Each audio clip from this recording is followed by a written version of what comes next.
أهلا وسهلا، مساء النور.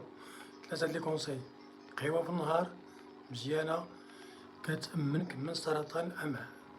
ثانيا، بورطابل ما تديش معاك للطواليت، كتمشي لتما تتعطل وغدوز في لي باج تحل الشراج، تقدر دير شقوق وإلى بواسير، وبعض المرات إلا تعفونات.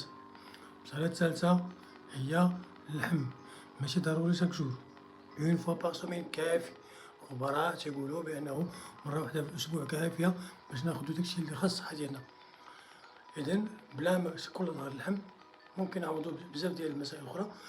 وزيادة على ذلك الأحماض الأمينية اللي كثيرة فيه اللي كتعطينا الأحماض اليوريك اللي كيتحط في المفاصل وكيسبب أمراض النقرس. إذن نبتعدو ما أكثر ما أمكننا على اللحوم بلا قياس. مرة في السيمانة. الله يجعل البركة. تحياتي.